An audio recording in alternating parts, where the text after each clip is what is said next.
In recent times, Australians would have heard constant references to our Pacific family by Australian politicians.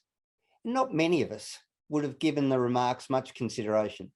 So according to TheInformer's political editor, Anka Sahin, the comments are more loaded than first thought, which begs the question, what prompted Solomon Islands Prime Minister Sogavare to utter in Parliament, "What is more insulting, Mr. Speaker, in this attitude, and therefore totally unacceptable, is we're being treated as kindergarten students walking around with Colt 45s in our hands, and therefore we need to be supervised. We are insulted." Now, we need to ask, could it have to do with the attitude of Labor's Federal Minister for Education and Early Childhood Development, Jason Clare's comments, where he actually said, "You can't sit back on the deck chair in the Pacific and just assume that everything's going to be okay." Now, those of you who are convinced that we're entering a new era in our relations with the countries in the Pacific may actually want to think again about that. Well, joining us today to talk about this is our political editor, Anka Sahin, all the way from Turkey. Good morning, evening, whichever it is in Turkey. Anka, how are you? Yes, it's still the morning here. Michael, really nice to catch up with you again. I'm very well, and yeah, happy to chat to you about this today. Likewise. Anka, now that's a fair statement, or a fairly telling statement by the Prime Minister in Parliament. What do you think he was trying to relay? Well, look, it's very interesting that that comment by Jason Clare that appeared in the media and didn't really gather a lot of attention when it was quoted in a number of publications. But it's quite indicative of a particular attitude, what you might call maybe a paternalistic attitude of Australia being the watchdog of the Pacific, the enforcer of standards, the example to which every other country in the region should look up to or aspire to. And that attitude seems to have continued right from the previous government to this one. You know, and I think if we are sitting back and thinking that things are just going to improve and be magically a lot better simply because we've had a change of government, and the new government has taken a number of steps. I'm not denying that they have taken a number of steps to make that relationship better, but clearly there's a whole history here that betrays, you know, if you read between the lines of the Prime Minister of Solomon Island, the statement that he made in Parliament there, there's probably a lot more to this story than we are being allowed to know. Now, Australia obviously wants to be increase its sphere of importance and influence in the region. How do we go about it without putting noses out of joint, which we obviously seem to have done? Yes. Look, a comment that I made a while back was that Australia, as a middle power, really needs to do what middle powers do best, and that's to win hearts and minds. Middle powers do not assert their influence through military might or through you know, overt or covert threats upon the countries that they wish to have an influence on.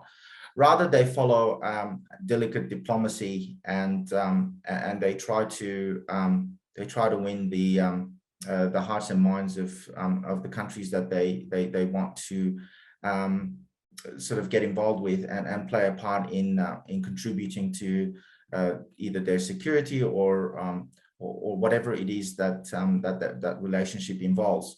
And it sounds like Australia may have tried to be a little more than a middle power, because Australia is not just a middle power. Globally it is, but it's also a regional power, which is a different thing in our region, the Pacific.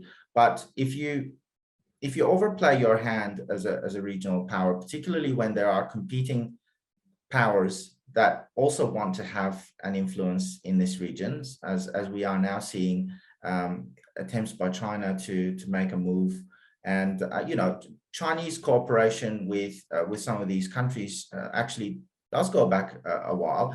There's Chinese minorities in some of our Pacific countries in the region. There's been cooperation between China and East Timor, and there's obviously been previous cooperation between China and the Solomon Islands. None of this is new. So for Australia to have got to a point where it no longer has that level of respect that perhaps it once had in the region, and for a prime minister of a country to make a statement like that in parliament, and he's not the first one either. Some years ago, the media reported similar comments about paternalistic and arrogant attitudes by Australian delegations. This was by the Fijian president, Bainimarama. The similarities between what he said back then and what the Prime Minister of the Solomon Islands said on this recent occasion, they're noteworthy, and you'd be excused if you thought that there might be a pattern emerging there, that perhaps those mistakes that were made, they continued to be made, and we have ended up where we are now. Now, as you mentioned, China trying to increase their influence in the region. We're in a bit of a tight spot here, with America wanting China's influence curtailed as much as possible because America sees them as a major threat, and Australia trading partners with China so much at risk. And we've already seen some fairly harsh sanctions and trading restrictions happen. Are we at risk here of being stuck in the middle by trying to please our American allies and hold off the Chinese? The risk is certainly there. What should be paramount for Australia and our Australian politicians should be the interests of Australia first and foremost. China is our biggest trading partner, and it's in our interest to maintain a good relationship with China while also not alienating our traditional allies, in the United States. But as I said previously, to be seen to see the problem with a middle power and a global power like China trying to compete is that there really is no competition. There's no way Australia could compete with the resources and ultimately the reach and also the military might of a country like China. So if you take the competition to that level, you're bound to lose. So you should really never be competing at that level with a country of that size. What you should be doing is that soft power diplomacy, and that's something that Australia has really not been very successful with in the Pacific region recently. So to the previous government, I think, made the mistake of trying to look tough on security and defense in particular by making rather rash statements about China, and there's been a couple of statements made about Chinese warships entering international waters and things like that, which basically any country is well within their rights to do.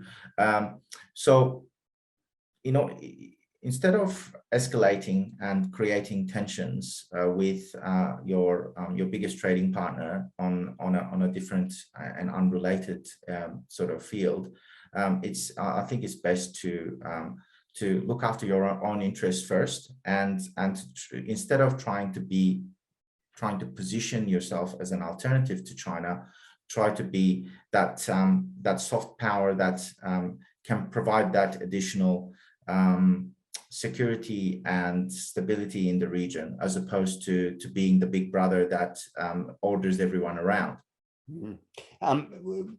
Would the other thing, Anka, as you say, the soft power, so visas and humanitarian support, and with climate change really putting some of these island nations at risk, the ability to travel freely between Australia and work permits and all of those things, that seems to be something that China actually couldn't offer. No, not to the same extent that Australia could. They obviously have a very different economic setup, and perhaps not as geared towards being able to accommodate those sorts of visa facilities. The visa cooperation between Australia and the Pacific Islands, have some history. We have